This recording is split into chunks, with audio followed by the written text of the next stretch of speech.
नवाज शरीफ 10 सितंबर से पहले गिरफ्तारी दें। इस्लामाबाद हाई कोर्ट ने आइंदा समाअत से कबल सरेंडर करने का मौका दे दिया।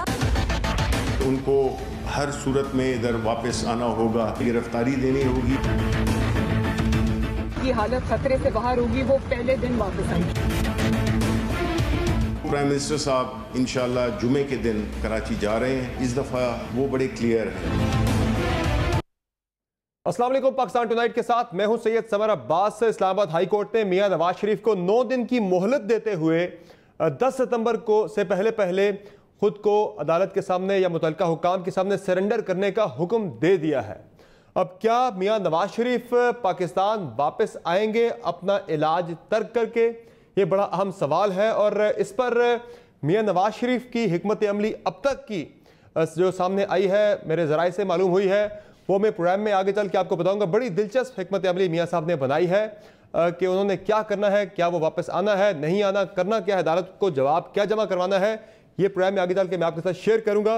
और नाजरीन, बात करें कि हम कराची की कि जहां सूरत हाल काफ़ी ज़्यादा ख़राब है बारिश की वजह से और एक और स्पेल का ख़तरा इस वक्त पूरे मुल्क के अंदर मौजूद है। इस्लामाबाद के अंदर भी आज अलर्ट जारी हो चुका है अस्पतालों के अंदर और कई सेक्टर्स के अंदर सैलाब की वार्निंग जारी हो चुकी है। तो कराची के हवाले से जब हम बात करें तो वहाँ पे तबाही काफ़ी ज़्यादा हो चुकी है और अब प्राइम मिनिस्टर साहब ने फैसला किया है कि वो जुमे के रोज़ कराची जा रहे हैं और कराची के लिए एक ज़बरदस्त तरक्याती पैकेज का ऐलान करने जा रहे हैं।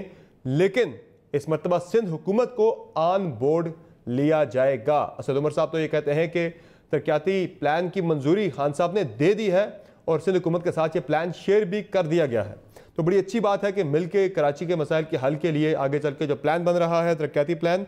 और नाजरीन, पंजाब हुकूमत की तरफ से उस्मान बुज़दार साहब ने 2 साल अपनी कारकर्दगी रिपोर्ट प्राइम मिनिस्टर को पेश कर दी है और ये 1-2 रोज़ में अवाम के सामने भी पेश कर दी जाएगी। तो क्या ये कारकर्दगी बुज़दार साहब की तसल्ली बख्श है कि खान साहब उन्हें रिटेन किए हुए हैं? इन तमाम मौज़ूआत पे आज के प्रोग्राम में हम बात करेंगे। सबसे पहले मेहमानों का तारुफ कराता चलो। हमारे साथ प्रोग्राम में हमें ज्वाइन कर रहे हैं कमर जमान कायरा साहब, पाकिस्तान पीपल्स पार्टी के सीनियर रहनुमा हैं। प्रोग्राम में हमें ज्वाइन कर चुके हैं खुर्रम दस्तगीर साहब, मुस्लिम लीग नून के नायब सदर हैं, और हुमायूं अख्तर खान साहब, पाकिस्तान तहरीक इंसाफ के सीनियर रहनुमा, प्रोग्राम में हमारे साथ मौजूद हैं। बहुत शुक्रिया आप तीनों मेहमानों का, आपने प्रोग्राम में ज्वाइन किया। सबसे पहले ज़रा आपके सामने रखते हैं तफसीलात, अहवाल आज की अदालती कार्रवाई का जो इस्लामाबाद हाई कोर्ट में आज एवन फील्ड और जो अल अज़ीज़िया रेफरेंस था उससे मुतल्लिक जो फैसलों के खिलाफ आज अपील थी उस पर समाअत हुई। तो जो तहरीरी हुक्मनामा अदालत की तरफ से जारी हुआ है, सबसे पहले वो मैं आपको पढ़ के सुनाता हूँ। इसमें ये कहा गया है कि नवाज शरीफ साहब 10 सितंबर से कबल हुक्काम के सामने सरेंडर करें। नवाज शरीफ साहब 10 सितंबर को अदालत में पेश हों। दरियाफ्त करने पर नवाज शरीफ के वकील ने कहा कि वो किसी अस्पताल में ज़ेरे इलाज नहीं है। पेश न होने की सूरत में कानून के मुताबिक कार्रवाई की जाएगी, यानी अदालती मफरूर डिक्लेयर कर दिया जाएगा। और जब हुकूमत से सवाल हुआ कि क्या हुकूमत ने हाई कमीशन से नवाज शरीफ की सेहत की तस्दीक कराई, तो इस पर डिप्टी अटॉर्नी जनरल ने जवाब देने के लिए वक्त मांग लिया कि वो कंसल्ट करेंगे हुकूमत को। तो ये आज का तहरीरी फैसला था जिसमें मियाँ साहब को 9 दिन की मोहलत दी गई है कि वो वापस आकर मुतल्लिका हुकाम के सामने सरेंडर करें। और जो रिमार्क्स थे इस्लामाबाद हाई कोर्ट के वो बड़े अहम और बड़े ही दिलचस्प थे। इन रिमार्क्स में कहा गया कि क्या ज़मानत ख़त्म होने के बाद मियां नवाज शरीफ को अदालत के सामने सरेंडर नहीं करना चाहिए था? नवाज शरीफ का इलाज हो रहा है या नहीं, ऐसी कोई दस्तावेज़ात रिकॉर्ड पर नहीं। नवाज शरीफ क्यों मफरूर हैं? नवाज शरीफ को अपील की समाअत के लिए अदालत पेश होना पड़ेगा। ट्रायल या अपील में पेशी से फ़रार होना भी जुर्म है। आपको एक मौका दे रहे हैं, आइंदा समाअत से कबल सरेंडर करें। नवाज शरीफ हर सूरत में अदालत के सामने पेश हों। अगर आपको एयरपोर्ट पर कोई गिरफ्तारी का खदशा है तो पहले ही बता दें। इस दस्ता की दरख्वास्त पर मुनासिब हुक्म जारी करेंगे। वफाकी हुकूमत भी अपना मौक़िफ़ पेश करे। तो ये तो आज की अदालती कार्रवाई का अहवाल था और जो मुख्तसर हुक्मनामा अदालत की तरफ से जारी किया गया तहरीरी, वो भी आपके सामने हमने रखा। और मियाँ साहब को किस्सा मुख्तसर के 9 दिन की मोहलत दी गई थी। खुर्रम दस्तगीर खान साहब, 9 दिन की मोहलत इस्लामाबाद हाई कोर्ट ने मियाँ नवाज शरीफ साहब को दी है कि अब उनकी ज़मानत जो है वो ख़त्म हो चुकी है और इसलिए अब वो ख़ुद को हुकाम के हवाले करें। तो एक दिन तो आज का गुजर गया, मज़ीद 8 दिन रह गए हैं मियाँ साहब के पास। क्या वो वतन वापस आएंगे जिस तरह वो 13 जुलाई को आके उन्होंने गिरफ्तारी दी थी, या फिर वो अदालती मफरूर डिक्लेयर किया जाना पसंद करेंगे और हर सूरत में अपना इलाज करवाएंगे बाहर के?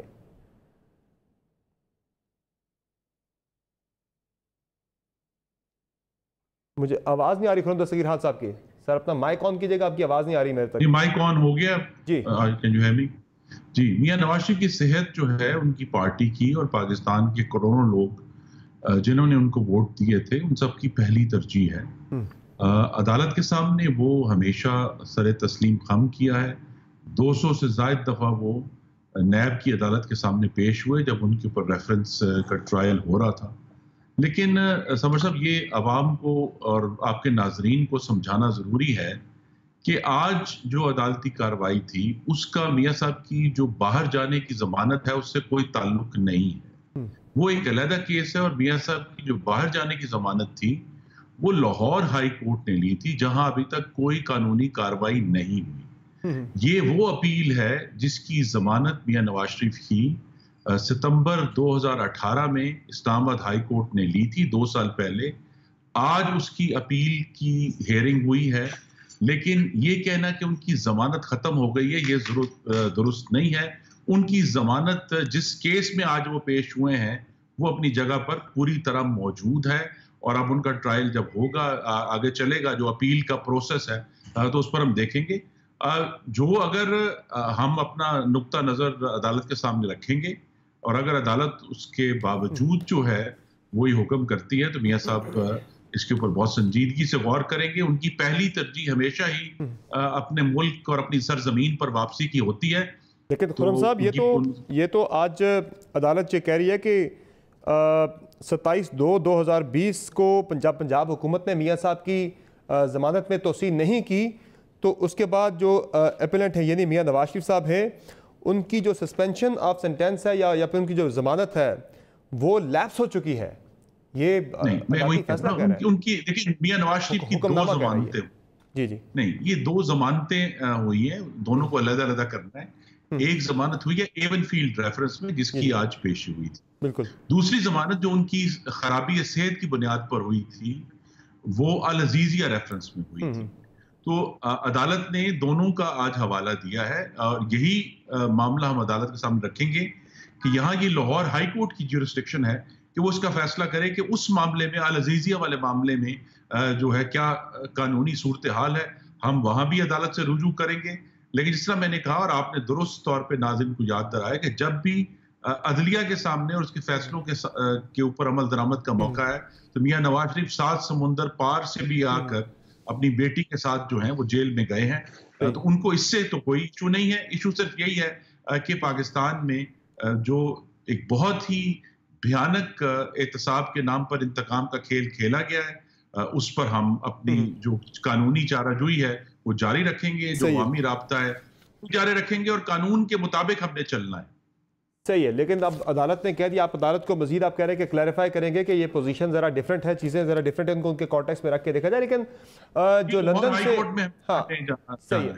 सही जो लंदन से मेरे ज़राए से मालूमात पहुंची हैं, जो मियां साहब के करीबी ज़राए हैं, वो तो ये बता रहे हैं कि मियां साहब इस्लामाबाद पहले तो अपने मुआलिज का जो भी उनकी तरफ से रिपोर्ट्स हैं वो भिजवाएंगे और लेटर भी साथ भिजवाएंगे कि मुआलिज इजाज़त नहीं दे रहा मियां साहब को पाकिस्तान आने की, और वो उनसे गारंटी मांगेगा कि भाई आप लिख के दें कि आप जाने को तैयार हैं, मैं आपको अलाउ नहीं कर रहा।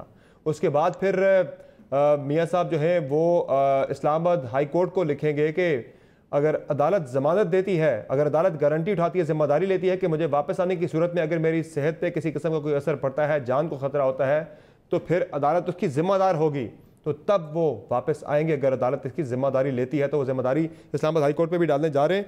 बहरहाल मायूं अख्तर खान साहब, अब तक के सारे मामले में अगर मैं एक चीज ऐड कर लूं आपकी इजाजत से, वो ये है कि हम 8 दफा मियां साहब की जो रिपोर्ट्स हैं, ये भी बड़ा अजीब व गरीब शोशा उड़ाया गया कि जी कोई रिपोर्ट दाखिल नहीं की। 2019 में 4 दिसंबर और 21 दिसंबर को, और 2020 में 13। सही है, लेकिन सर एक मामला और भी बड़ा इंपॉर्टेंट है कि वो जब फैसला आ गया था, पंजाब हुकूमत ने फरवरी में दिया था, मियां साहब की ज़मानत को उन्होंने मनसूख कर दिया था, तो उस वक्त आपको अपील करनी थी। आज अदालत के अंदर ये मामला उठा है, वहाँ भी पूछा गया है, और ये बात तो कल तक भी हम अपने प्रोग्राम के अंदर उठा रहे थे, अपने प्रोग्राम के प्लेटफॉर्म से, कि ये जो जमानत कैंसिल करने का जो पंजाब हुकूमत का फैसला था उसके खिलाफ आपने अपील कोई नहीं की, वो आज आपके गले पड़ा है मामला। जरा सुन लें, हमने कल तक इस पर क्या सवाल उठाया। आपने जो एक अपील करनी थी पंजाब हुकूमत के फैसले के खिलाफ, वो तो नहीं की आपने। मियां साहब कहते हैं कि मैं था नहीं यहाँ पे इसलिए नहीं कर सका। वो तो आप कर सकते थे, आपने फैसले के खिलाफ ही करनी थी कि मैं नहीं आ सकता। वो तो कोई भी कर सकता था। यहाँ पे लीगल प्रोसीजर था जो आपने पूरा करना था। आप इस्लामाबाद हाईकोर्ट में आप आए हैं, आपको जरा पूछा, शायद आपसे पूछा जाए, अदालत पूछे आपसे। देखिए सेक्शन 401 जो CRPC का है उसके तहत इस्लामाबाद हाईकोर्ट के ऑर्डर के साथ अगर मिला के पढ़ा जाए तो उसमें हमारे पास गुंजाइश मौजूद है। जी खुर्रम दस्तगीर साहब, अपील आपने की नहीं, वही मामला जो है बाकी अदालत के अंदर भी इसका जायजा लिया गया कि अपील आपने क्यों नहीं की। अपील जिस दिन नहीं की आपने तो उस दिन ही वो मियां साहब जो है ना उनकी जमानत खत्म हो गई थी। कि मियां साहब की सेहत का जो मामला है और ये जो तमाम कानूनी मामलात हैं, इनको तो सेहत का मामला डॉक्टरों ने हैंडल करना है। मैं और आप बैठकर इसको उसका रेजोल्यूशन नहीं कर सकते। और आपने देख लिया है कि जितने भी मेडिकली क्वालिफाइड लोग हैं उन्होंने बार बार इस बात का इयादा किया है कि मियां साहब की सेहत इंतहाई खराब थी। जो हुकूमती वुज़रा और जो तर्जुमानों ने जो शोशे उड़ाए हैं वो सब के सब झूठे साबित। इसी तरह अदालती मामलात में भी मेरी सदा होगी कि मैं और आप सेकंड गेस नहीं कर सकते। आने वाले दिनों में हम लाहौर हाईकोर्ट से भी रुजू करेंगे, इस्लामाबाद हाईकोर्ट से भी रुजू करेंगे और इस मामले का जो भी कानूनी नतीजा होगा उसके मुताबिक हम आगे चलेंगे। ठीक है मयूर खान साहब, वैसे तो अब अदालत इस मामले को टेक अप अगर ना करती तो हुकूमत तो मियां साहब को वापस लाने के वाले से जुबानी जमा खर्च में ही मसरूफ थी। सिर्फ दावे किए जा रहे थे, बातें की जा रही थी। और अदालत ने भी आज पूछा भी गया वहाँ पे कि आपने क्या जो अंडरटेकिंग थी शहबाज शरीफ साहब की, उसके आखिर पे लिखा था कि आप बरतानिया में पाकिस्तानी हाई कमीशन के थ्रू वेरीफाई करवाएंगे कि मियां साहब सेहजाब हो चुके हैं या नहीं। यहाँ दावे तो हो रहे थे कि मियां साहब सेहजाब हो चुके हैं, वो वापस नहीं आ रहे, लेकिन आपने भी अदालती फैसले की रोशनी में कोई वहां से तस्दीक नहीं करवाई। देखिए जो मैं अभी सुन रहा हूँ और ना मैं वकील हूँ लेकिन मैं एक पॉलिटिकल ऑब्जर्वर हूँ। मियां नवाज शरीफ के खिलाफ 2 केस थे जो कि सुप्रीम कोर्ट की JIT के जरिए वजूद में आए PTI के दौर से पहले, और नैब प्रोसिक्यूट कर रही थी। एक में वो कन्विक्ट हुए थे, एक में वो बरी हो गए थे। आई थिंक जिसमें बरी हुए थे शायद नैब ने उसको दोबारा पेश किया था हायर अदालत में। ये मियां नवाज शरीफ साहब कन्विक्टेड प्रिजनर थे और सेहत की बिना पे इस्लामाबाद हाई कोर्ट ने उनको 4 हफ्ते की बेल दी थी। और उसके बाद कहा था कि क्योंकि वो पंजाब के प्रिजनर हैं, हुकूमत पंजाब 4 हफ्ते के बाद डिटरमिन करेगी कि प्रिजनर जो है वो जेल से बाहर रहना चाहिए सेहत की बिना पे कि नहीं, जो कि प्रोसीजर है इस वक्त। इस्लामाबाद हाई कोर्ट ने फेडरल गवर्नमेंट को ये भी कहा था कि क्योंकि नवाज शरीफ साहब ECL में हैं तो आप इसको देखें कि ECL से कैसे हटाना है। इसका प्रेसिडेंस कोई नहीं था कि कन्विक्टेड आदमी जेल में अगर ECL में तो क्या करे। फेडरल गवर्नमेंट ने एक तरीका निकाला एक बॉन्ड का, जो भी अदालती उन पे ड्यू होते थे वो श्योरिटी बॉन्ड्स पे, जो कि मियां नवाज शरीफ के वकला फिर लाहौर हाई कोर्ट बॉन्ड्स की वजह से गए थे, जो कि लाहौर हाई कोर्ट ने रद्द किए और उन्होंने शहबाज शरीफ साहब की एक अंडरटेकिंग ली और उन्होंने कुछ चीजें बताई कि नवाज शरीफ साहब high commission of Pakistan London में जो है उससे रब्ता रखेंगे और अपने मेडिकल रिकॉर्ड्स हुकूमत ने वेरीफाई करवाना था। ये मियां साहब ने नहीं करना था, हुकूमत की जिम्मेदारी थी, हुकूमत ने करना था, उन्होंने लिखा था। राइट, चलें ये तो फाइनल डिटेल हो गई, गवर्नमेंट ने नहीं किया कि हाई कमीशन को रिकॉर्ड पहुंचने थे मेडिकल, जो कि मेडिकल रिकॉर्ड्स नहीं पहुंचे। एक रिपोर्ट पहुंची थी पंजाब हाई हुकूमत के पास जो पाकिस्तान से जाती मौलिद साथ गए हुए हैं नवाज शरीफ साहब के, उनकी रिपोर्ट थी, जिस रिपोर्ट को वही मेडिकल बोर्ड बैठा और वही मेडिकल बोर्ड जिसने पहले नवाज शरीफ साहब को कहा था कि ये बाहर चले जाएं, उसने ये डिटरमिन किया कि ये जो एविडेंस है इसकी बिना पे हम इसको, तो हम तो काफी अरसे से पिछले चंद हफ्तों से टीवी पे यही कह रहे हैं कि इस वक्त नवाज शरीफ साहब की बेल जो है वो लैप्स कर चुकी। सर मैं ये कह रहा हूँ जुबानी जब हर्ज तो आप करते रहे काफी ज्यादा, अमलन कोई इकदाम नहीं उठाया वफाकी हुकूमत ने। ना आपने बरतानिया में पाकिस्तानी हाई कमीशन के साथ राब्ता किया, यहाँ तो आपके वज़रा नैब पे डालते रहिए मामला के नैब ने लेके आना, हमने तो लेके ही नहीं आना। कल तक तो आप अपनी जिम्मेदारी मान ही नहीं रहे थे। शहजाद अकबर साहब से हमने ये सवाल किया था, वो नैब पे डाल रहे थे मामला, जरा सुन लें क्विकली। बैरून मुल्क से धड़ाधड़ पाकिस्तानी आ रहे हैं वापस PIA की परवाज़ों से। मियां नवाज शरीफ भी मुल्क से बाहर है, उन्हें भी वापस लाने का कोई है इरादा? चूंकि उनकी ज़मानत तो एक्सपायर हुए बड़ा टाइम हो गया, 24 दिसंबर को उनकी ज़मानत एक्सपायर हुई। ये मैंने कल भी बात की थी, ये जिम्मेदारी नेशनल अकाउंटेबिलिटी ब्यूरो की है, उन्हें इस चीज़ को परसू करना चाहिए। मैं ये समझता हूं नहीं सर, ये नैब की जिम्मेदारी नहीं है। जब उनकी ज़मानत 8 हफ्ते की एक्सपायर हुई थी 24 दिसंबर को, तो पंजाब हुकूमत ने उन्हें दोबारा से ज़मानत एक्सटेंड करनी थी। उन्होंने 25 फरवरी को जाके फैसला किया ज़मानत एक्सटेंड नहीं कर रहे, ज़मानत उनकी मनसूख कर दी पंजाब हुकूमत ने। फिर उन्होंने वफाकी हुकूमत को मुरासला लिखा था, आज 65 दिन हो गए वो मुरासला लिखे हुए। फैसला आपने करना है, वफाकी हुकूमत ने करना था। ठीक है नाज़रीन, अब इस पे हुकूमती पोजीशन भी आ गई, PMLN की पोजीशन भी आ गई। कायरा साहब आपकी तरफ आते हैं, आपकी राय इसमें चूंकि न्यूट्रल राय समझी जाएगी, आप चूंकि फरीक नहीं है सारे मामले के अंदर, तो आपको क्या लगता है आज की जो अदालती कार्रवाई थी, जो मुख्तसर हुक्मनामा जारी हुआ अदालत की तरफ से, क्या इसने मियां नवाज शरीफ की मुश्किलात बढ़ा दी हैं, या फिर इस आज के हुक्मनामे से ऑप्शन जो मियां साहब के थे वो महदूद कर दिए हैं, या फिर मियां साहब के पास ऑप्शन ही ऑप्शन है, वो जितना अरसा चाहे वहाँ रह सकते हैं, यहाँ जो मर्जी करते रहे अदालती कार्रवाई? ज़्यादा से ज़्यादा क्या होगा, मफरूर करार दे देंगे इसमें? देखिए, जहाँ तक मियां साहब की वापसी का ताल्लुक है, उसके ऊपर मुस्लिम लीग के तर्जुमान ज़्यादा बेहतर रोशनी डालेंगे। उन्होंने कहा भी आज तक यही है, और ये बात दुरुस्त भी है कि कोरोना की वजह से एक ख़ास सूरत हाल इवॉल्व हुई, स्पेशल सूरत हाल बनी, और इस स्पेशल सूरत हाल न सिर्फ लंदन में थी, बरतानिया में थी, पूरी दुनिया में, हमारे अपने मुल्क में थी। हमारे अपने हॉस्पिटल जो थे वो बंद थे, लोग इमरजेंसी में नहीं जा रहे थे, ऑपरेशन नहीं हो रहे थे, सरकारी अस्पताल, प्राइवेट अस्पताल सारे बंद थे। इसी तरह लंदन के भी बंद थे। तो मियां साहब अपना इलाज नहीं करा सके, ये बात तो लॉजिकल लगती है, इस बात में तो कोई गलती नहीं है। अब वो इलाज ना करा सकने की बुनियाद पे अगर घर से नीचे आके बैठ के चाय पी ली या थोड़ी वॉक कर ली, उसको एक बहाना बनाया गया कि जनाब देखें वो तो वहाँ चहलकदमियाँ कर रहे हैं, सैरें कर रहे हैं। लेकिन मियां साहब के मुआलिज की तरफ से रिपोर्ट नहीं फाइल हुई या हुई, मुझे उसकी डिटेल का नहीं पता। बट जहाँ तक मियां साहब के लिए मुश्किलात का सवाल है, अदालत ने कहा है, अदालत की सेटिस्फेक्शन से इसी अदालत ने उनको बाहर जाने की इजाज़त भी दी थी, या उस अदालत के हुक्म की वजह से उनके लिए वो स्पेस पैदा हुई थी। अब अगर अदालत ने हुक्म दे दिया है तो यकीनन मुस्लिम लीग नवाज़ हाई कोर्ट इस्लामाबाद के फैसले के ख़िलाफ़ सुप्रीम कोर्ट में भी जाएगी, और उसके बाद फिर देखा जाएगा कि फिर रास्ता क्या बनता है। अभी फौरी तौर पे तो ये होगा नहीं, क्योंकि इसमें कुछ दिन गुजरने के बाद फिर इसकी अपील होगी। जो बाकी जिन केसेस के 2 केसेस जो नहीं, एक में अपील फैसले के ख़िलाफ़ फ़ाइल की है नैब ने, जिसमें उन्होंने कहा है कि आपने सज़ा गलत ख़त्म की है, और हाई कोर्ट के बारे में उन्होंने अकाउंटेबिलिटी कोर्ट को ये कहा है कि जी आपने अकाउंटेबिलिटी का फ़ैसला गलत था। दूसरी जो है मियां साहब की तरफ से और मरियम साहबा और कैप्टन सफदर साहब की तरफ से जो अपील थी, उस अपील में उन्होंने मियां साहब को डीलिंक कर लिया, लिहाजा अब उस अपील का फैसला अपनी जगह एक सेपरेट केस के तौर पर चलेगा। लेकिन मियां साहब के लिए मुश्किलात बन सकती हैं। आपकी क्या राय बतौर सियासी मियां साहब के लिए? सियासी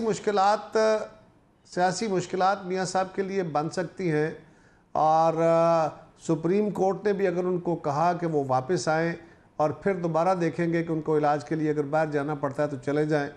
ये अब डिपेंड करता है, अगर सुप्रीम कोर्ट ने ऐसा कोई हुक्म दिया तो हो सकता है मियां नवाज शरीफ साहब वापस आके फिर दोबारा अदालतों का सामना करें, या अदालतों से दरख्वास्त करें कि उनको इलाज के लिए जाने दिया जाए, या कोई तसल्ली ऐसी होगी। तो मेरा ख्याल है उनकी मुश्किलात में कुछ इजाफा तो ज़रूर हुआ, लेकिन अगर वो ये फ़ैसला कर लें कि जी कम वक्त में मैंने नहीं जाना, तो फिर आप उनको बरतानिया से वापस नहीं बुला सकते।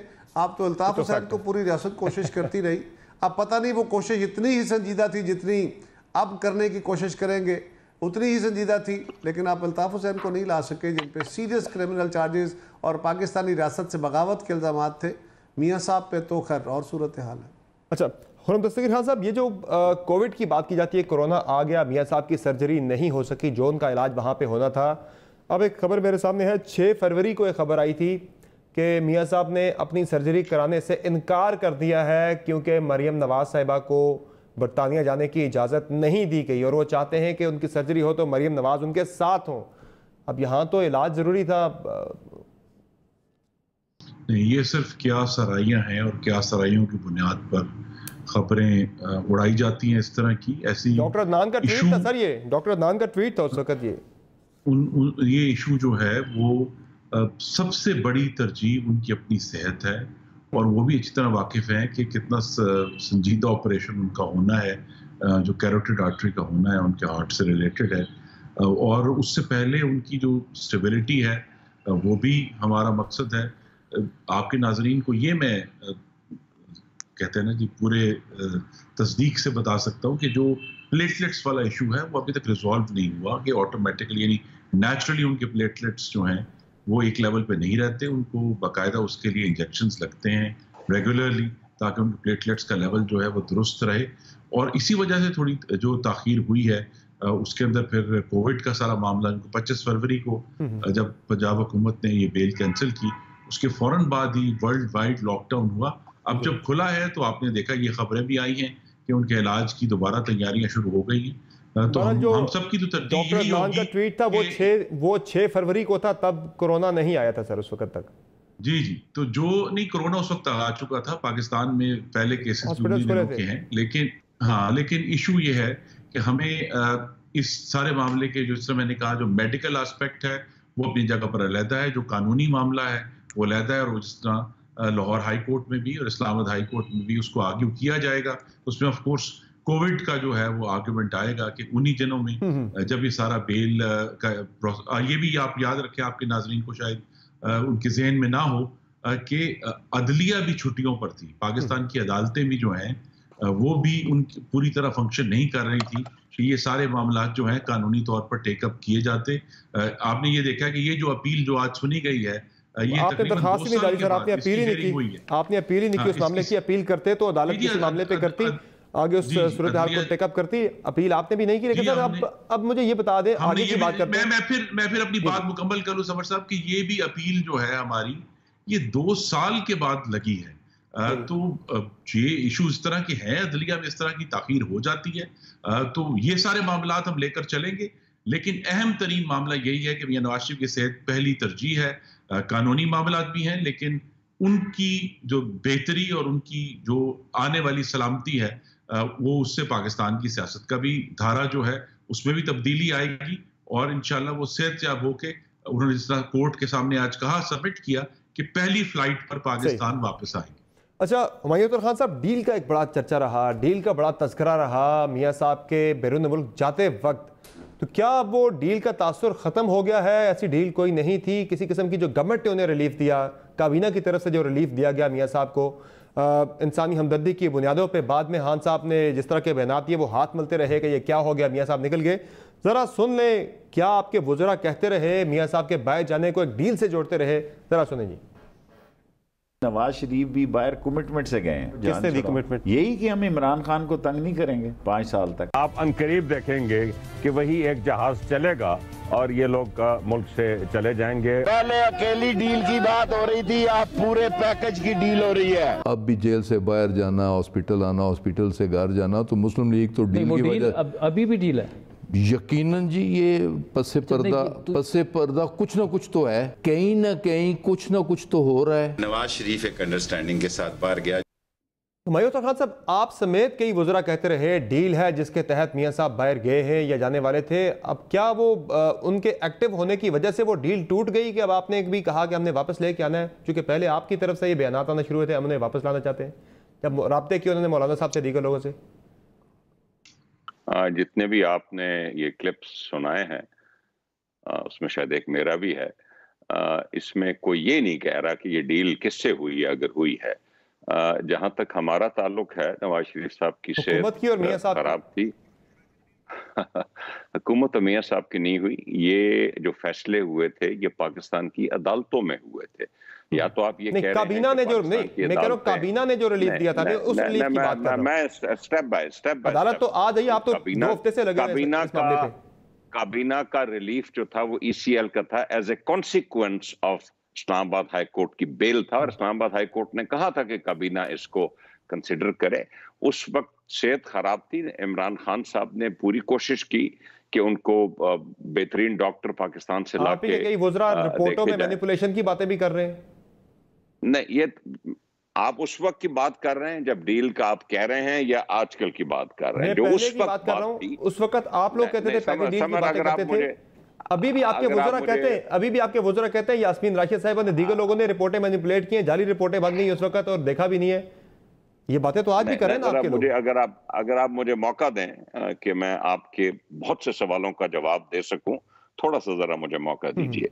इस्लामाबाद हाई कोर्ट का फैसला था, इसमें किसी किस्म की कोई डील नहीं थी, और as a consequence ECL consider हुई थी काबीना में, और जो इस काबीना का फैसला था वो लाहौर हाई कोर्ट में अपील किया गया और उस फैसले को टोन डाउन किया गया, सिर्फ एक अंडरटेकिंग ली गई शहबाज शरीफ साहब थे। इसमें मुझे जरा ये जरूर है कि जो हमें हालात बताए जा रहे थे कि नवाज शरीफ साहब चंद घंटे भी अगर डिले हुआ तो खुदा ना खास्ता क्या से क्या हो जाएगा, वो जिस तरह वो गए, रवाना हुए मुल्क से, जहाज पे खुद चढ़े, और जिस तरह वो इंग्लैंड पहुंचे और अस्पताल में नहीं गए और वो अपने घर गए, ये दोबारा से वजाहत कर मुझे बात मुझे मुकम्मल कर देना काइंडली। ये देखें, हमारा पीटी, आजकल सोशल मीडिया का जमाना, इलेक्ट्रॉनिक मीडिया का जमाना है। PTI एक बहुत बड़ी पार्टी है।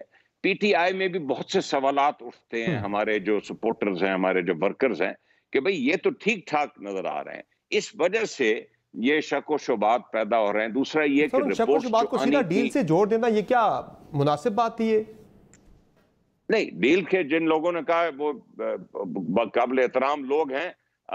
मैं समझता हूं कि जिसने भी कहा कि डील, जिसने भी ये कहा है कि डील हुई है हुकूमत से, वो टू द एक्सटेंट ये कंटेम्प्ट ऑफ कोर्ट हो सकती है, क्योंकि आप इम्प्लीकेट ये कर रहे हैं कि अदालतें हुकूमत के असर में आई, जो के बिल्कुल सही नहीं था, किसी किस्म का कोई दबाव अदालतों में नहीं था। अच्छा चले ठीक है, मैं जरा दोबारा से वजाहत कर दूं। जो डील की बात जोड़ी जा रही है वो अदालत से किसी सूरत में नहीं जोड़ी जा रही है। वो दो चीजें हैं, एक तो मियां साहब की जो रिपोर्टें बनी, जिनकी बेसिस पे अदालत ने उन्हें रिलीफ दिया था, वो रिपोर्टें थीं। वो रिपोर्टें आपके अपने वज़रा कहते हैं, फवाद चौधरी कहते हैं कि वो रिपोर्टें गलत बनाई गई थी, जाली रिपोर्टें थी। और दूसरी चीज़ जो है सर, जहाँ पे डील की बात होती है, वो काबीना की तरफ से रिलीफ, कि वो लोग जो बाहर आके बातें करते, सबसे पहले उन्होंने काबीना के अंदर हाथ उठाया था कि बिल्कुल मियां साहब को बाहर जाना चाहिए। तो मैं तो काबीना की और उन रिपोर्टों की बात कर रहा हूँ। अदालत ने तो उन रिपोर्टों की बेसिस पे फैसला किया था। देखें जी कह रहे साहब, उसमें एक और बात भी है कि काबीना को तसल्ली किसी और वजीर ने नहीं बल्कि खुद प्राइम मिनिस्टर साहब ने कराई थी कि मेरे शकूक जो थे उनको दूर करने के लिए मैंने डॉक्टर फैसल साहब को, जो ED थे उस वक्त, उनको भेजा है, और बिल्कुल तसल्ली। वो वज़ीर आज़म साहब, जो आजकल वज़ीर हमारे मशीर हैं, सो वो बाकायदा प्राइम मिनिस्टर साहब ने खुद शोर किया था काबीना को कि ये बात दुरुस्त है कि उनकी रिपोर्टें ऐसी हैं। अब उनको किसने चीट किया, नहीं किया, हक़ाइक़ क्या है? पंजाब गवर्नमेंट की जो मिनिस्टर हैं वो कहती हैं आज भी मियां साहब की टेस्ट रिपोर्ट्स के सैंपल्स मौजूद हैं, वो रिपोर्टें बिल्कुल ठीक थी, उसमें कोई गलती नहीं है। ये अब अभी तक गवर्नमेंट जो है, अगर पंजाब गवर्नमेंट ने उनकी ज़मानत मनसूख की है तो उनको कोई तहर्रुक नहीं किया उसके लिए कि उनको वापस लाने का कोई सामान किया जाए। ये तो अदालत के अंदर एक अपील का मामला है जिसमें अदालत ने उन्हें कहा है। रही बात कि मियां साहब चल के गए और चल के वहाँ चलते फिरते रहे, जिन लोगों का ऑपरेशन होना होता है ना दिल का, वो भी फिर रहे होते हैं, और ऑपरेशन से 4 दिन बाद डॉक्टर्स उनको बाकायदा कहते हैं उठ के चलो, और 10 दिन बाद जिस बंदे के वाल्व चेंज होते हैं, जिसका ओपन हार्ट सर्जरी होती है, वो भी रूटीन में चल रहा होता है और वो बाजार ठीक लग रहा होता है। तो कह रहे साहब, ये जो फिर डील की बातें हैं, ये भी आज पहले डील की बातें की गई देना कि वो नीचे बैठे, उनके फ्लैट के नीचे एक छोटा सा रेस्टोरेंट है, आपने भी ये देखा हो, वहां बैठे कर कॉफी पी रहे हैं या साइड पे बेटे के साथ चहलकदमी कर रहे हैं, तो वो कोई क्रिकेट तो नहीं खेल रहे वहां। कह रहे साहब, पहले डील की बातें की गई, पहले भेजा गया, यानी कि रिलीफ दिया गया, फिर डील की बातें की गई, पैकेज डील की बातें भी हुई, उसके बाद आज आके मायूतर खान साहब तो कह रहे हैं कि ये कंटेम्प्ट ऑफ कोर्ट कर रहे थे जो लोग डील की बातें कर रहे थे। तो फिर ये जो एनआरओ की बहस है मुल्क के अंदर कि ये एनआरओ मांग रहे, वो भी कल तो फिर ऐसे ही उससे एक क्या कह रहे हैं, कल एनआरओ पे भी फिर ऐसे ही बयान निकालेगा। ये तो खुद कह रहे हैं कि हमने नहीं भेजा, बल्कि हाई कोर्ट की तरफ से उनको ये रिलीफ दिया गया। ये तो खुद कह रहे हैं बिल्कुल कि उनको भेजने के अमल में हमने तो गवर्नमेंट ने तो सिक्योरिटी मांगी थी, वो तो अदालत ने उनको जोने दिया, अदालत ने उसको गारंटी में बदल दिया। हम तो उसको 7 अरब की श्योरिटी मांग रहे थे। सो ये तो ये कह रहे हैं डायरेक्टली कि अदालत ने ही उनको रिलीफ दिया कि चले जाओ। हाँ, तो फिर हर दो सूरतों में कंटेम्प्ट तो फिर यही लोग कर रहे हैं। अदालत ने ही बेल दी, अदालत ने ही बेल दी। जी, मेरी जो इस्तदाद है कि जितने भी मेडिकली क्वालिफाइड लोग हैं, जो डॉक्टर्स हैं, जिनमें ना सिर्फ ऑफ कोर्स पंजाब के वजीर सेहत हैं, लेकिन डॉक्टर फैसल जो इस वक्त पाकिस्तान में के मुशीर सेहत भी हैं, लेकिन सबसे अहम जो गवाही है वो डॉक्टर ताहिर शम्सी की है, जो पाकिस्तान के सबसे लीडिंग हीमेटोलॉजिस्ट हैं, यानी जो खून की जो बीमारियां हैं उनको देखने वाले सबसे मौकर डॉक्टर वो हैं। बिल्कुल, हाँ। और उन्होंने जो है national institute of blood disease, यानी जो कौमी इदारा है खून की बीमारियों का, उसके वो सरबराह हैं। उन्होंने एक दफा नहीं, मुतअद्दिद दफा ये बात वो कर चुके हैं कि मियां साहब की जो तमाम रिपोर्ट्स थी, जिसके वो ऐनी शाहिद हैं, उन्होंने वो ऐनी शाहिद है कि मियां साहब को उस बहुत सीरियस प्लेटलेट्स की कमी के दौरान जो दिल का दौरा पड़ा, और उन्होंने वो बेबसी भी बयान की डॉक्टरों की जो थी। तो इस पे जो ये जो वज़रा की और मुख्तलिफ जो डॉक्टर जो नहीं है मेडिकल डॉक्टर, उनकी तरफ से ये जो पतंगे उड़ाना है कि जी ये तो ऐसे हो गया, कभी वो फेक केमिकल्स के नाम ले देते हैं, कि बहुत ही काबिल मुजम्मत है। आप अपनी सियासी लड़ाई जरूर लड़ें, आप अदालत में लड़ें। अगर वो रिपोर्ट गलत थी तो आज तक इंक्वायरी क्यों नहीं कराई?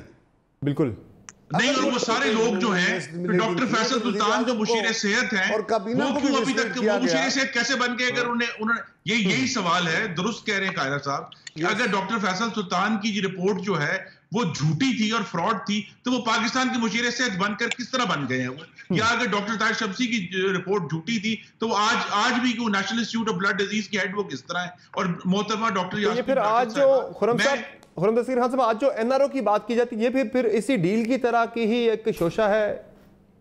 जी, ये बिल्कुल शोशा। और लेकिन मैं ये कहना चाहता हूं कि डॉक्टर यास्मीन राशिद से हमारे लाख इख्तलाफात हो सकते हैं, वो चूंकि पीटीआई के वजीर है, लेकिन कम से कम उन्होंने अपनी प्रोफेशनल इंटेग्रिटी के ऊपर कॉम्प्रोमाइज नहीं किया। वो आज भी उस पर कायम है कि वो रिपोर्टें दुरुस्त थी, क्योंकि वो रिपोर्टें दुरुस्त थी। अब अगर इस हुकूमत के पास चूंकि कोई जवाब नहीं है ये बताने का कौम को कि चीनी 110 रुपए किलो क्यों है, आटा 75 रुपए किलो क्यों है, घी 250 रुपए किलो क्यों है, लिहाजा वो इस तरह के एनआरओ के शोशे, कभी इस तरह के जो है बाहर जाने के शोशे, कभी बीमारी के खिलाफ शुबुको-शुबात के शोशे। सर ये तो हालात फरवरी में जब पंजाब हुकूमत जमानत मियां साहब की कैंसिल कर दी थी, तब भी इस तरह के हालात थे, लेकिन तब वफाकी हुकूमत की तरफ से कोई भी हमें मुस्तैदी नजर नहीं आई कि मियां साहब को वापस लाना है। 6 महीने बाद अचानक से वफाकी हुकूमत तब जाके मुतहरिक होती है कि जब मियां साहब राब्ते करते हैं मौलाना फजलुर रहमान साहब के साथ एपीसी के वाले से। ये उसी वफाकी काबीना से पूछना है जिसने आज भांग से अद्वियात बनाने का पहला लाइसेंस इशू किया है। ये वही काबीना है जो इसने चीनी की एक्सपोर्ट की इजाजत दी है। ये वही काबीना है जिसने गंदम की एक्सपोर्ट की इजाजत दी है। तो ये उसी काबीना के फैसले, ये जवाब भी उन्होंने देने हैं कि जनाब अगर कोई कानूनी मामला है, बहरहाल अदालत के अंदर आपने भी जवाब देने हैं सर। कल को जाके चूंकि 9 दिन की मोहलत मिली है, नहीं आते मियां साहब, अदालती मफरूद डिक्लेयर हो जाते हैं, तो ये आपकी पार्टी के लिए एक बड़ा एक अलमिया होगा, बड़ी नेगेटिव चीज होगी आपकी पार्टी के लिए। लेकिन ये जो वफाकी काबीना है, इसकी बात सुप्रीम कोर्ट पड़ी है, सुप्रीम कोर्ट में अपील होगी, लंबा काम है, इतना शॉर्टकट नहीं है। हाँ, लेकिन सर कुछ अदालती मामलात होते हैं, एक उसका सियासी पहलू भी होता है। तो सियासी अगर उस मैदान में देखा जाए, वहां तो डैमेज होता है। एक नीचे वर्कर तक क्या मैसेज जाता है कि हमारा पार्टी लीडर जो है, पार्टी सरबराह है, वो अदालती मफरूर हो चुका है। उस पर जो गवर्नमेंट सियासत करेगी वो आपको पता है कल को क्या होगा। मियां साहब को सरप्राइज भी दे सकते हैं, वो किसी वक्त वापस आने का फैसला भी कर सकते हैं, ये भी हो सकता है। अच्छा, हुकूमत ये जो हम कहानियां हैं, खुर्रम साहब, ऐसा हो सकता है सरप्राइज दे सकते हैं मियां साहब अचानक से वापस आने का? जी, हम सब उनसे इस्तफा कर सकते हैं कि उनकी सेहत हमारी पहली तरजीह है, लेकिन अगर वो फैसला करते हैं कि मैंने मुल्क में वापस आना है और उसका रिस्क जो है वो लेने के लिए तैयार है, ये कभी भी खारिज इम्कान करार नहीं दिया जा सकता। जिस तरह सब लोगों का ख्याल था कि 13 जुलाई को जब उन्हें सजा हो गई थी 6 जुलाई को कि वो मुल्क में वापस नहीं आएंगे, लेकिन वो वापस आए, वो जेल में गए, उन्होंने जेल की तमाम सहूलतें बर्दाश्त की। हालांकि उनके साथ नाइंसाफी का जो रिकॉर्ड इस दफा कायम किया गया है, जुल्म नाइंसाफी का, वो तो अब तारीख लिखेगी इसके ऊपर। ठीक है, चले मुझे एक ब्रेक लेनी है यहाँ पे नाजरीन, एक ब्रेक शामिल करते हैं प्रोग्राम में। ब्रेक से वापस आएंगे तो कराची की सूरत हाल पे बात करेंगे, ओवरऑल मुल्क की बात करेंगे कि फ्लडिंग का बहुत ज़्यादा खतरा है पूरे मुल्क के अंदर, लेकिन कराची के अंदर जो हालात पैदा हो चुके हैं वहाँ अब हमें एक पॉलिटिकल कंसेंसस भी नज़र आ रहा है। कुछ वादे फिर वफाकी हुकूमत की तरफ से किए जा रहे हैं कराची के अंदर। पहले भी कुछ वादे हुए थे, क्या वो वफा क्यों नहीं हो सके, अब की मरतबा क्या फ़र्क है, क्या आपकी मरतबा हो पाएंगे वो वादे वफा? बात होगी ब्रेक के बाद, हमारे साथ रहेगा।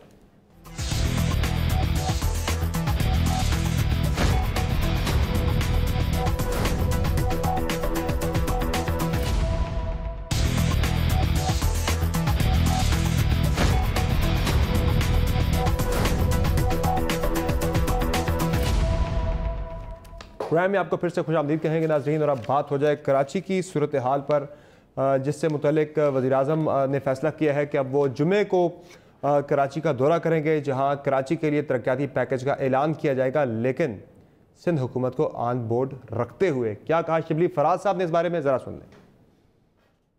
प्राइम मिनिस्टर साहब इंशाल्लाह जुमे के दिन कराची जा रहे हैं। अब जो है तो इस दफ़ा प्राइम मिनिस्टर इमरान खान वो बड़े क्लियर हैं। पानी की फरहमी एक बहुत बड़ा मसला है वहाँ पे, फिर सीवरेज और सॉलिड वेस्ट मैनेजमेंट का मसला, और इसी तरह ट्रांसपोर्ट के मसाइल। तो ये वो चीज़ें हैं जिसके लिए कि एक बहुत ही स्पेसिफिक प्रोग्राम तरतीब दिया गया है वफाक की तरफ से, कि वहाँ पे सिंध की हुकूमत है, हम उनके मैंडेट को मानते हैं। जाहिर है कि उसकी कॉपरेशन के बगैर तो ये हो नहीं सकता। अब नाज़रीन, जुम्मे को जब प्राइम मिनिस्टर कराची जाएंगे, तरक्याती पैकेज का ऐलान करेंगे, ये तीसरा मौका होगा इमरान खान साहब का कि वो कराची से मुतल्लिक कोई बड़ा ऐलान करने जा रहे हैं। इससे पहले एक मरतबा इलेक्शन जीतने से पहले और इलेक्शन जीतने के बाद मार्च में खान साहब दो बड़े ऐलानात कराची के बारे में कर चुके हैं, अपना विजन बता चुके हैं। वो विजन क्या था जिस पे अमल दरामद ना हो सका, जरा सुन लें। कराची के लोगों के लिए 10 नुकात रखूंगा इंशाल्लाह, जिससे कराची एक अजीम शहर बनेगा। 162 अरब रुपए का पैकेज है, जिसमें जो हमारे प्रोजेक्ट्स प्रपोज हैं वो 18 हैं। ट्रांसपोर्ट जो कि बहुत बड़ा इशू है कराची का, पब्लिक ट्रांसपोर्ट, उसमें 10 प्रोजेक्ट्स हैं। जो उससे भी बड़ा इशू है वाटर सीवरेज, उसमें 7 प्रोजेक्ट्स हैं। हुमायूं अख्तर खान साहब, आपकी मरतबा क्या कराची के लोग फिर इत्मीनान रखें कि खान साहब उनसे किया गया ये वादा पूरा करने जा रहे हैं, तरक्याती पैकेज वाकई में आएगा और ग्राउंड पे हमें चीजें होती नजर आएंगी, सिर्फ ऐलानात नहीं होंगे?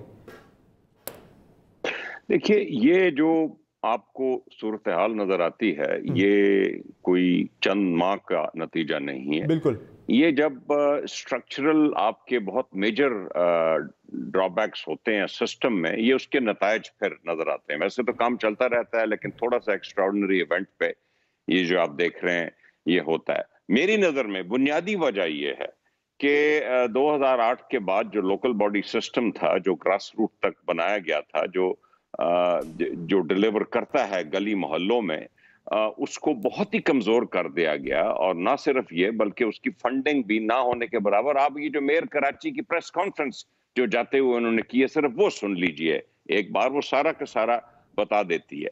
सेकेंडली, लोकल बॉडी के अलावा, मैं आपके सवाल के जवाब दे दूं। सेकेंडली, लोकल बॉडी के अलावा प्रोविंशियल गवर्नमेंट्स जो हैं, चाहे वो लोकल बॉडीज हों या कैंटोनमेंट बोर्ड्स हों, DHA तो वैसे ही शहर में आती है, ये फंडिंग करते हैं। और तीसरी चीज जो प्राइम मिनिस्टर साहब ने पहले भी बात की और अब भी, फेडरल गवर्नमेंट भी फंडिंग मुहैया करती है। हमें सिंध हुकूमत का किसी किस्म का कोई इंटरेस्ट नजर नहीं आया कराची में। लेकिन खान साहब, ये इदाराजाती मामलात तो ये इदाराजाती मामलात सारे जिनकी दिशादही जिनकी तरफ आप कर रहे हैं, ये 2018 में भी मौजूद थे जब खान साहब कराची के लिए प्लान का ऐलान कर रहे थे, 2019 में भी मौजूद थे जब खान साहब प्राइम मिनिस्टर थे पाकिस्तान के, हैं भी। और ये जो आप लोकल गवर्नमेंट की बात कर रहे हैं, ये तो मुराद अली शाह साहब तो ये कहते हैं कि 2001 का जो लोकल गवर्नमेंट एक्ट था, वो सारी खराबी की बुनियादी जड़ थी कि जिसमें कई जगहों पे लोगों को तजावजात बनाने की बाकायदा इजाजत दी गई। वो कहते हैं आज जो तजावजात नालों पे कायम हैं वो लीगलाइज हैं, उन्हें इजाजत दी गई है। लोकल गवर्नमेंट एक्ट में जो इख्तियारात दिए गए थे लोकल बॉडीज को, उन्होंने इजाजत दी है। आज वो कहते हैं कि जो नालों के ऊपर जो रिपोर्ट्स भी वहां से आई हैं कि 27 जो बड़े नाले हैं उन पे 80% तक कई नालों पे तजावजात हैं वहां पे, जिनकी वजह से ब्लॉकेज है, पानी नहीं निकल पा रहा। मैं समझ रहा हूं कि माजरत के साथ ये तजावजात का ब्लेम करना लोकल बॉडी का जो उस वक्त कानून था, आप सबको मालूम है ये सरासर सही बात नहीं है। तजावुज़ात क्यों हुई, कैसे हुई, ये एक बड़ी लंबी कहानी है और आप सब वाकिफ हैं उस कहानी से। I don't think local bodies को ब्लेम करना चाहिए तजावुज़ात के लिए। सही। अच्छा, दूसरी चीज़ जो आप मेयर साहब की बात कर रहे हैं कि जो मेयर साहब की प्रेस कॉन्फ्रेंस, तो आपको याद है कि वो उन्होंने जो बातें की वहाँ पे, क्या आपको वो मुकदमा भी याद है जो आप ही की पार्टी से वाबस्ता वफाकी वजीर फैसल वाडा साहब ने इन्हीं मेयर जो थे वसीम अख्तर साहब उनके खिलाफ किया था कि 16 अरब रुपए सिंध हुकूमत ने दिए हैं मेयर साहब को उनके खिलाफ, वो अदालत गए हुए थे। जो ही MKM आपके साथ इत्तेहाद में शामिल होती है उसके बाद आप उस केस से भी पीछे हट जाते हैं और वो मामला सारा सख्त खाने में चला जाता है, या फिर अब ये मौका है कि अब आप उस मामले को परसू करेंगे? कराची के साथ बड़ी ज्यादती हुई है ओवरऑल, जिसने भी की है सबको सामने लाया जाएगा, तमाम किरदारों को बिला तफरीक। इधर फैसल वाडा साहब से पूछिए कि वो फेडरल गवर्नमेंट की पोजीशन की बात कर रहा हूं, फेडरल गवर्नमेंट की बिहाफ पे एक्ट कर रहे थे कि अपने तौर पे एक्ट कर रहे थे और बाद में वो उन्होंने खामोशी क्यों इख्तियार की। अलबत्ता मैं क्लियरली ये समझता हूं कि जो सिंध में लोकल बॉडी का निज़ाम राइज है, जो सिंध में लोकल बॉडी का निज़ाम राइज है वो बहुत कमजोर है। उसने डिफैंग की हुई है लोकल बॉडीज और नई फंडिंग आती है। ये सब जानते हैं कि पीपल पार्टी, क्योंकि उनका जो वोट बैंक है वो कराची सिंध के अर्बन सेंटर्स में नहीं है, तो सिंध के अर्बन सेंटर्स बहुत दफा जब पीपल पार्टी की सिंध में हुकूमत हो तो वो सफर करते हैं। कारे साहब, अब मामला सिर्फ इख्तियारात का है, फंडिंग का है, पॉलिटिकल विल का है, ये मसला है क्या? आगे ज़ाहिर इस मसले को हल करना है, आपने हल करना है। वहाँ की कराची दारुल हुकूमत है सिंध का, वहाँ हुकूमत आपकी, ये आज की एक मुसल्लमा हकीकत है, चाहे वहाँ इख्तियार किसी का रहा हो, जो भी रहा हो, जिम्मेदार एंड ऑफ द डे आप हैं, जवाबदेह आप हैं वहाँ पे। अब ये जो खान साहब भी अनाउंस करें, वहाँ मनसूबे अनाउंस करेंगे हम। ये गुजारिश है, कराची की जो इस वक्त सूरत हाल बनी है ओवरऑल पूरे मुल्क में ही बहुत ज़्यादा एक्सेप्शनल रेंज हुई है। कराची में ख़ास तौर पे कोई 100 साला रिकॉर्ड टूटा है बहुत एक्सेप्शनल रेंज हो जाने से। थोड़े वक्त में, वैसे तो वज़ीर आज़म साहब बिलावल साहब का मजाक उड़ाते थे कि ज़्यादा बारिशें हो तो ज़्यादा पानी आ जाता है, अब मेरे ख्याल में सबक मिल गया होगा कि वाकई आ जाता है। लेकिन गुजारिश ये है कि कराची शहर का मसला वाकई बड़ा पुराना है। मैं तजवीज़ ये करूँगा, हमारे अख्तर साहब क्योंकि हुकूमत का हिस्सा है, मैं इनको तजवीज़ कर रहा हूँ कि कराची की जो मुराद अली शाह साहब ने बात कही है, इसकी तहकीकात करानी चाहिए कि वो कौन सा दौर था जिसमें कौन से इदारे थे जिन्होंने नालों के अंदर जो तामीरात हैं वो करने की इजाज़त दी, या वो ज़मीन उनको लीज़ पे दी, किसने दी, ये ज़रूर तहकीकात होनी चाहिए ताकि ये जो फर्जी कहानियाँ सुनाई जाती हैं इससे जान छूटे और जिसके ज़िम्मे लगे उसको सजा मिलनी चाहिए। दूसरी गुजारिश, कुछ आपकी पार्टी के लोगों पे भी इल्जाम है, उन्होंने भी तजावुज़ात कायम की हुई है नालों के ऊपर। जिस पे भी आता है यार, मुझ पे आता है, मैं अपने आप को भी एग्जाम्प्ट नहीं कर रहा, मैंने किसी का नाम नहीं लिया, जिस पे आता है। सवाल यह है, कराची का कुछ 40% हिस्सा जो है वो म्यूनसिपल कॉरपोरेशन के अंडर है और 60% के करीब कंटोनमेंट बोर्ड का है, डिफेंस का है, जिनकी ऑटोनोमस अथॉरिटीज़ हैं। ना वहाँ सफाई का निज़ाम किसी और का है, ना सीवरेज का किसी और का है, ना वाटर सप्लाई का किसी और का है। वो बिल्कुल ऑटोनोमस बॉडीज़ हैं, उसमें कोई सिविलियन बॉडी नहीं है। वहाँ ना सूबाई हुकूमत की कोई अमलदारी है, ना वो कुछ कर सकते हैं। हाँ, सूबाई हुकूमत वहाँ सपोर्ट ज़रूर कर रही है और हमारे अख्तर साहब ने देखा होगा कि इस वक्त न सिर्फ वो बस्तियाँ जो कि लोकल गवर्नमेंट का अख्तियार था, बल्कि वो बस्तियाँ जो कंटोनमेंट बोर्ड थे वहाँ पर भी ये सूरत हाल है, डिफेंस में भी यही सूरत हाल है, बल्कि अबतर है। लिहाजा किसी को ब्लेम गेम में गए बगैर अब इसका सलूशन है ना, फिलहाल तो इसका सलूशन निकालना चाहिए, माजी की तहकीकात करें। वज़ीर आज़म साहब ने ऐलान किया है, आपका बेसिक सवाल ये था कि वज़ीर आज़म के इस दफ़ा के ऐलान पे एतबार करें कि ना करें। अल्लाह करे आपका खदशा गलत साबित हो और वज़ीर आज़म साहब इस दफ़ा जो ऐलानात फरमाएं वो ऐलान अमल दरामद हो जाए। 162 अरब रुपए के ऐलानात थे, 162 रुपए नहीं दिए गए थे और ये बात खुद वो तस्लीम कर रहे हैं। चले कमेटी बन गई है, उस कमेटी में सारे स्टेक होल्डर्स शामिल हैं और अब ये गवर्नमेंट ने महसूस किया कि प्रोविंशियल गवर्नमेंट को ऑन बोर्ड लेना चाहिए। ये बात तो तयशुदा है, किसने गलत किया उसको सजावार ठहरना चाहिए, लेकिन ये तयशुदा है कि कराची के मसाइल जितने गंभीर हैं, प्रोविंशियल गवर्नमेंट के पास पूरा सिंध है, जितना शेयर उनको फेडरेशन से अपने हिस्से का मिलेगा डेवलपमेंट की ग्रांट, जो नॉन डेवलपमेंट है वो तो अलग है ना, डेवलपमेंट का जो पैसा मिलेगा उसमें उन्होंने प्रोपोर्शनेटली पैसे देने हैं तमाम अजला को। और मेरे भाई ये जरूर ध्यान में रखिए कि कराची को उसकी आबादी और प्रोपोर्शनेट के मुताबिक जितना शेयर बनता है वो देते हैं। वो थोड़ा है, ये बात दुरुस्त है। अगर एक सूबे को उसके बजटेड अमाउंट से 130 अरब रुपया डेवलपमेंट का कम मिलता है और फेडरल जो रेवेन्यू है या फेडरल पीएसडीपी से जो उसको प्रोजेक्ट है वो मिलता ही नहीं है, उनका हिस्सा नहीं मिलता, तो वो सूबा फिर क्या करेगा? अल्टीमेटली उसके हालात यही होंगे।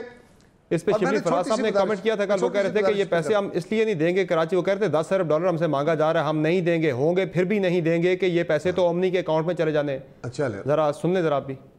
चले साहब वो ये कह रहे थे कि कराची को 10 अरब डॉलर का पैसे मिल जाएं तो हम ये मसाइल हल कर सकते हैं। हमारे पास हैं भी नहीं, अगर होते भी तो हम उनको ना देते। उसकी वजह ये है कि इन्होंने तो सीधा जाना था ओमनी बैंक अकाउंट्स में जाना था, इन पैसों ने तो जाना था इनके जो लीडर हैं उनकी जेबों में जाना था। तारिक साहब, एक तरफ ट्रस्ट डेफिसिट है बहुत ज्यादा, दूसरी तरफ आपने मिलकर ये मसाइल हल करने आगे निकलना है। ये मैं बताता हूँ, ये जो गाली गलोच का मिजाज है ये तो चलता रहेगा। अब मैं शिबली फराज की कल की बात मानूं या शिबली फराज की आज की बात मानूं? कल उन्होंने ये कहा था, आज उन्होंने क्या कहा वो भी आपने अभी सुनाया है। आज उन्होंने कहा कि वज़ीर आज़म जा रहे हैं, सूबाई हुकूमत स्टेक होल्डर है, हम उनको साथ लेके काम करेंगे। अब उनकी कल की बात को जिक्र करेंगे या आज की बात का जिक्र करेंगे? काम हम ही करेंगे आपको साथ लेके। मैं तो सिर्फ इतना कह रहा हूँ, आप भी तो मैं कह रहा हूँ कि मैं उनकी कल की बात सुनूंगा कि मैं आज की सुनूंगा। अल्टीमेटली आपने चलना अकॉर्डिंग टू लॉ है। देखिए कुछ बातें मीडिया के अंदर हो रही हैं, अपोजिशन अपनी जगह बातें करती है, हमारी गवर्नमेंट के ऊपर इल्जाम यह है कि जी सिंध का जो लोकल गवर्नमेंट का निज़ाम है बड़ा कमजोर है।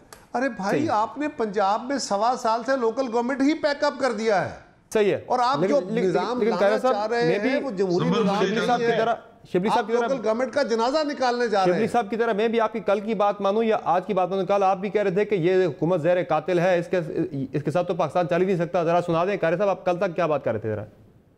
इस हुकूमत से अब जान छुड़ाना बहुत जरूरी हो गया है। इस हुकूमत का अब मजीद रहना इस मुल्क के लिए ज़हर कातिल है।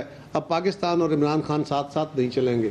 मुझे खुशी है कि ज़हर कातिल समझते हुए भी आप एक कराची के लार्जर इंटरेस्ट के लिए उनके साथ बैठने जा रहे हैं। मेरी गुजारिश सुनिए, ये सुन जाइए, रुक जाइए। अब आपने मेरी साउंड बाइट सुना दी, अब मुझे मेरी वजाहत करने दीजिए। अर्ज ये है कि मेरा पॉलिटिकल सवाल आज भी वही खड़ा है। मैं समझ रहा हूं कि यह हुकूमत फेल हो गई है, मैं नहीं, सारी अपोजिशन समझ रही है। सारी अपोजिशन नहीं, कौम के अंदर ये तकलीफ है कि यह गवर्नमेंट फेल हो गई है हर मामले में, लिहाजा इस हुकूमत को चला जाना चाहिए। बट जब तक ये गवर्नमेंट नहीं जाती, हम कोई गैर जमहूरी लोग तो नहीं है। ठीक है, अगर वहां पे अजाब आ गया है तो आज जो भी बैठा है whosoever is in the power, और हम उसको हटाना चाहेंगे और आज भी चाहेंगे, कल भी चाहेंगे। चले कब हटेगा ये पता नहीं है, लेकिन उसका इलाज ये तो नहीं है ना कि हम बैठे कि कराची के मामला खराब हो गए, हम इनसे मैंने अप्रिशिएट किया इस चीज को। बहरहाल ये तो कोई इलाज नहीं है, मैंने अप्रिशिएट किया इस चीज को। अच्छी बात है कि आप ज़हर कातिल समझते हुए भी साथ बैठने को तैयार है कराची के लार्जर इंटरेस्ट के लिए। खुर्रम दस्तगीर खान साहब, आपकी पार्टी कर रहे हैं, मैं भी समझ रहा हूं, लोग भी समझ रहे हैं। खुर्रम दस्तगीर खान साहब, आपकी पार्टी की तरफ से एक विजन था, कराची के लिए एक प्लान था जो शहबाज शरीफ साहब ने इलेक्शन से पहले अनाउंस किया था जब वो कराची से इलेक्शन लड़ रहे थे। जरा वो विजन में आपको सुनाते तो फिर आपकी राय लेता हूं, जरा सुनाए जी। खुदा के फजलो करम से यहाँ पर मैं आया हूँ, वापस तब जाऊंगा जब मैं कराची को लाहौर बना दूंगा। बिल्कुल मैं कराची को साउथ एशिया का पेरिस बनाऊंगा। मैं बिल्कुल। खुर्रम दस्तगीर खान साहब, इक़्तिदार में तो आप नहीं आए, वो विजन जरा शेयर कर दें, क्या था जिसके तहत कराची को आपने लाहौर और पेरिस बनाना था? और शहबाज शरीफ साहब इलेक्शन के बाद गए भी नहीं है कराची के अवाम के पास। उससे पहले हमें ये याद रखना है कि 2013 में जब मुस्लिम लीग नून की हुकूमत आई तो कराची में एक खून की होली हर रोजाना होती थी। 33 लोग जो हैं वो टारगेट किलिंग का शिकार होते थे, और मियां नवाज शरीफ ने वो जो मॉडल था कि वफाकी हुकूमत और सूबाई हुकूमत और कानून नाफिज करने वाले इदारे, सिक्योरिटी के इदारे, सब मिलकर हमने कोशिश की। इख्तलाफात भी बड़ी दफा हुए, लेकिन अल्लाह के करम से कामयाबी से कराची को पुरअमन कर दिया। तो मॉडल मौजूद है अगर फेडरल गवर्नमेंट करना चाहे, लेकिन फेडरल गवर्नमेंट इल्जाम गर है, चारागर नहीं है। आज चीफ जस्टिस ऑफ पाकिस्तान ने भी कह दिया है कि हुकूमत में मुल्क चलाने की सलाहियत है और ना ही काबिलियत और ना ही अहलियत। और ये याद रखना है कि देखिए, एक दिन में खैबर पख्तूनख्वा में 16 पाकिस्तानी अपनी जानों से चले गए सैलाब में, तो ये तो नहीं हो सकता कि खैबर पख्तूनख्वा में जहां 7 साल से पीटीआई की हुकूमत है वहां सैलाब आए तो कुदरती आफत है। कराची में आए तो हुकूमत की नाअहली है। इस वक्त भी जब हम बात कर रहे हैं चित्राल में, सवात में, बहरेन में, कोहिस्तान में, डेरा इस्माइल खान में, टांक में, इन सब जगहों पर जबरदस्त सैलाब की कैफियत है। पाकिस्तानी तकलीफ में है, लेकिन चूंकि ये केपी है जहां 7 साल से पीटीआई की गवर्नमेंट है, वहां कुदरती आफत होगी, वहां हुकूमती नाअहली नहीं होगी। तो ये बात है कि अगर हमने कराची को दुरुस्त करना है तो जो कोऑपरेटिव मॉडल, अपोजिशन लीडर ने भी तो कराची का इंतखाब किया, वो वहां जा रहे हैं, वो भी केपी तो नहीं गए वहां के अवाम के साथ खड़े होने के लिए।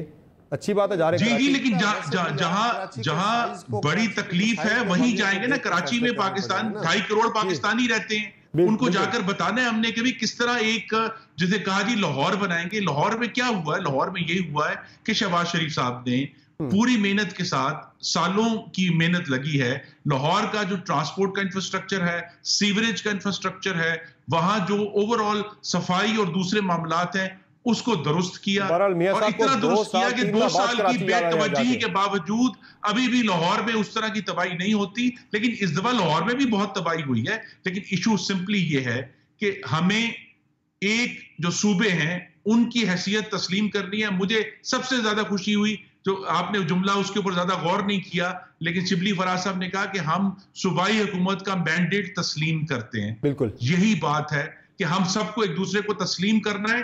ऑपोजिशन को भी वोट मिले हैं, हुकूमत को भी वोट मिले हैं, और जिनको जो वोट मिला है वो उतना ही काबिल तकरीम और काबिल इज्जत है जितना दूसरों को मिला है। तो जब इसी की बुनियाद पर अगर इमरान खान साहब अभी तक तो चूंकि इल्जाम गर हैं, चारागर नहीं है, अगर वो जुम्मे के रोज आगाज करते हैं, बड़ी अच्छी बात है, अल्लाह करे कराची में बेहतरी आ जाए। लेकिन वो 18 प्रोजेक्ट जिसका उन्होंने वादा किया था वो अभी तक उनकी एक ईंट भी नहीं लगी।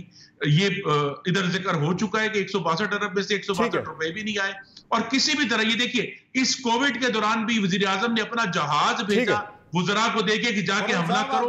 अब अगर वो 18वीं तरमीम और एनएफसी से पीछे हटते हैं, आमीन जी, 18वीं तरमीम और एनएफसी के ऊपर हमलावर नहीं होते और कॉर्पोरेशन के साथ हुकूमत का मैंडेट तस्लीम करते हुए, तो इंशाल्लाह कराची बेहतर हो जाएगा। बहुत शुक्रिया, इंशाल्लाह कराची बेहतर होगा और हमारी भी यही दुआ है कि कराची बेहतर हो, पूरा मुल्क बेहतर हो। आज के शो में इतना ही, तमाम मेहमानों का शुक्रिया, आपने प्रोग्राम में ज्वाइन किया। अल्लाह हाफिज़।